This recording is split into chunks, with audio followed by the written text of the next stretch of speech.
Hello friends, welcome back to my channel restart own life. कैसे हैं आप लोग? आई होप बहुत अच्छे होंगे और मैं भी बहुत अच्छी हूँ। सो फ्रेंड्स, मैं अपने एग्ज़ाम की तैयारी करने के लिए सुबह सुबह उठ जाती हूँ। मीन्स कभी कभी मेरे दिन की शुरुआत 4 o'clock पे होती है, कभी कभी 4:30 पे। सो आज मेरे दिन की शुरुआत हुई थी 4:30 पे और उठने के बाद फ्रेशन अप होती हूँ। देन इसके बाद में एक गिलास गर्म पानी पीती हूँ और फिर अपनी स्टडी कंटिन्यू करने के लिए बैठ जाती हूँ।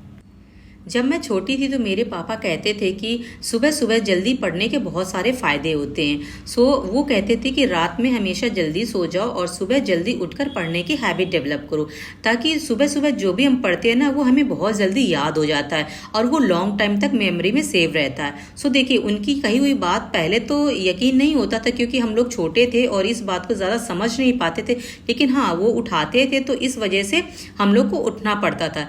लेकिन वो चीज़ ना धीरे धीरे जब डेवलप होने लगती है तब हमें समझ में आता है कि सुबह सुबह जब पढ़ने से कितना ज़्यादा हमको अच्छा लगता है और साथ में ये भी होता है कि जो हमारा आलस होता है वो भी चला जाता है और जो भी हम पढ़ते हैं तो वो हमें अच्छे से याद हो जाता है। सो देखिए, अब तो हम बहुत बड़े हो चुके हैं, शादीशुदा हो चुके हैं और घर में फैमिली है, सबको संभालना होता है। सो देखिए, बहुत सारे कारण होते हैं कि हम इतनी जल्दी नहीं उठ पाते हैं, लेकिन हाँ, वही जो सुबह सुबह उठने की जो आदत पहले बचपन में होती थी उसी को फिर से मैं फॉलो कर रही हूँ।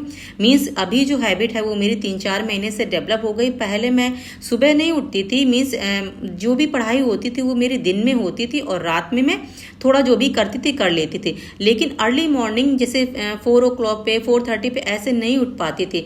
लेकिन जब मुझे लगा कि अब जो है मेरे पास दिन में काम भी होता है, क्योंकि मेरी एक बेटी भी है, घर परिवार है, फैमिली में इन-लॉज सबको है, तो उन सबको देखना है। तो इसलिए मैंने सोचा कि सुबह सुबह उठते हैं ताकि ज़्यादा से ज़्यादा जो टाइम है हमें पढ़ाई करने के लिए मिल जाए। और साथ में देखिए, सुबह हम वो सब्जेक्ट पढ़ते हैं जो हमें आसानी से याद नहीं होते हैं। मीन्स जो लर्निंग वाला काम होता है वो सुबह सुबह करना होता है। मेरे साथ तो यही होता है, क्योंकि देखिए दिन में हम वो सब्जेक्ट तो पढ़ सकते हैं कि दिन में शोर भी होता है और काम भी होता है, तो देखिए जो लर्निंग वाला पोर्शन होता है वो दिन में कम हो पाता है। सो इसीलिए मैं सुबह सुबह कभी कभी करंट अफेयर्स पढ़ती हूँ और कभी हिंदी वाला, जैसे कि आरओ का मेरा री एग्ज़ाम लगा हुआ है 22 दिसंबर को।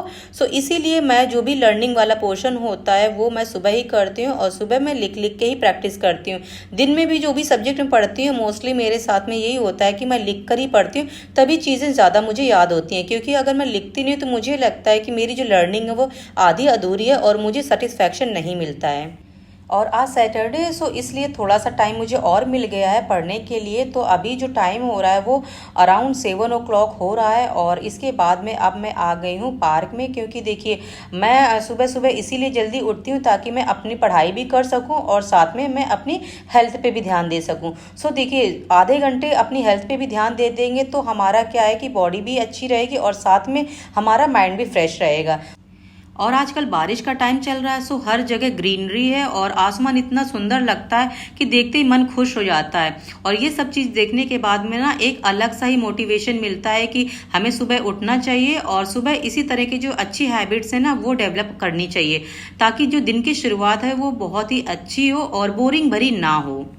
और फ्रेंड्स, आप लोग भी अपने लिए थोड़ा सा टाइम जो है, मीन्स 15-20 मिनट का टाइम भी आप अगर अपने लिए निकाल पा रहे हैं ना तो वो बहुत अच्छी बात है। भले ही आपके यहाँ का कैसा भी इन्वायरमेंट हो, मीन्स कि चाहे एक ग्रीनरी हो या ना हो, रोड में ही आप थोड़ा सा टहलो या वहाँ पे भी नहीं जा सकते तो अपनी छत पे ही टहल लीजिए, लेकिन अपने लिए टाइम ज़रूर निकालें। ये बहुत ज़्यादा ज़रूरी है। अपने आप की सेहत सही रहेगी ना तो ही हम दूसरों की देखभाल कर पाएंगे।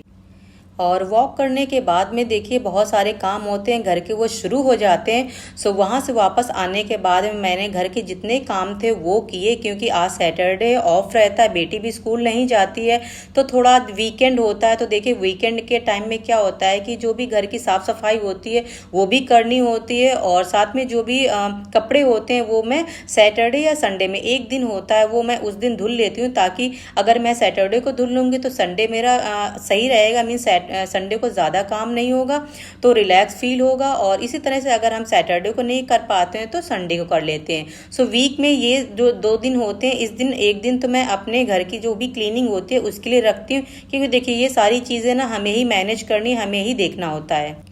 और घर के सारे काम ख़त्म होते होते टाइम हो जाता है। सो अभी जो टाइम हो रहा है वो 12 o'clock समथिंग हो रहा है। और यहाँ पे मैंने जो भी सुबह का खाना था, झाड़ू पोछा बर्तन, जितने घर के काम होते हैं, बेसिक काम जितने भी होते हैं, और मीन्स ये डेली के ही काम होते हैं, तो इन सबको ख़त्म करने के बाद में अब मैं बैठ गई हूँ अपना सेकेंड स्टडी स्लॉट करने के लिए। और अब मैं रीजनिंग सॉल्व कर रही हूँ और यहाँ पे कैलेंडर है, उसकी मैं प्रैक्टिस कर रही हूँ। और देखिए, मेरे एक व्यूवर का कमेंट आया हुआ था कि कोई ऐसा क्या तरीका नहीं है जिससे कि हम अच्छे से पढ़ाई कर सकें।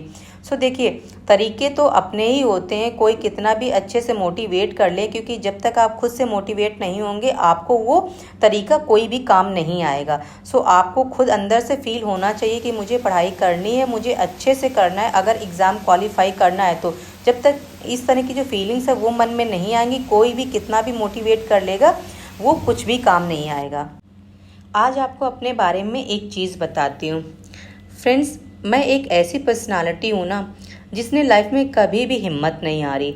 मीन्स मेरे सामने कितनी ऐसी सिचुएशन आई है कि मैंने अपने आप को कभी भी गिव अप नहीं किया है, चाहे कितनी भी परेशानियां मेरी लाइफ में आ जाएं। मैंने इतना स्ट्रगल किया है कि कभी मौका मिलेगा फ्रेंड्स तो मैं ज़रूर बताऊंगी। सो देखिए, लाइफ में परेशानी हर किसी के आती है और बड़ी से बड़ी प्रॉब्लम्स आती हैं, लेकिन उन प्रॉब्लम से ना अपने आप को आगे मूव ऑन करना है, ना कि ये सोच के वहीं पे स्टॉप कर देना है कि अब हमें आगे बढ़ने का मौका नहीं मिल रहा है और हम आगे बढ़ नहीं सकते। देखिए, मौके मिलते नहीं हैं, मौके ना निकाले जाते हैं। आपको मौका खुद ही निकालना होगा कि हमें अपनी लाइफ बेहतर बनानी है तो हमें अपनी लाइफ में चेंजेस लाने पड़ेंगे, हमें अपनी जो डेली की हैबिट्स है उसमें चेंज लाना पड़ेगा, तो ही हमारी जो लाइफ है वो आगे बढ़ सकती है। वरना क्या होगा, आज जैसी है वैसी कल भी रहेगी और इसी तरह से लाइफ गुजर जाएगी। और मुझे अपनी लाइफ में चेंज करना है और लाइफ को अच्छा बनाना है, इसीलिए मैंने अपनी पढ़ाई को प्रायोरिटी दी है। वरना देखिए, काम करने के बहुत सारे और भी तरीके हैं कि मीन्स अगर आपकी मोस्ट प्रायोरिटी अगर सिर्फ अर्निंग ही है कि मतलब कि हमें सिर्फ पैसा ही कमाना है, तो वो बहुत सारे रास्ते हैं, वहाँ से आप पैसा कमा सकते हैं। लेकिन जो पढ़ाई के थ्रू मुझे सेटिस्फैक्शन मिलेगा वो मुझे शायद कहीं और से नहीं मिलेगा, क्योंकि मेरी सफलता के जो सपने हैं वो मैं तो देख ही रही हूँ, लेकिन मुझसे ज़्यादा शायद मेरे माँ बाप देख रहे हैं। सो इसीलिए मुझे जो नौकरी है ना वो तो मेरी ज़रूरत है ही, और साथ में मेरी ज़िद भी है कि मुझे नौकरी कब तक नहीं मिलेगी। जब तक नहीं मिलेगी मैं तब तक हिम्मत नहीं हारूंगी और ऐसे ही अपनी मेहनत करती रहूँगी। फिर देखते हैं कि कैसे नहीं कुछ हो पाता है, क्योंकि मुझे पता है कि जब हम लोग मन से हार जाते हैं तो हर जगह से हार जाते हैं। सो इसीलिए मन से नहीं हारना है और आगे हमेशा मूव ऑन करते रहना है। सो फ्रेंड्स, यही सारी बातें हैं जो मैं आपसे करती रहती हूँ, और शायद ये आपसे ही क्या मैं अपने आप से भी करती हूँ। सो आज का ब्लॉग मैं यहीं पे एंड करती हूँ, और आपको ब्लॉग कैसा लगा आप मुझे कमेंट करके ज़रूर बताइएगा। मिलते हैं नेक्स्ट ब्लॉग में। Bye and take care.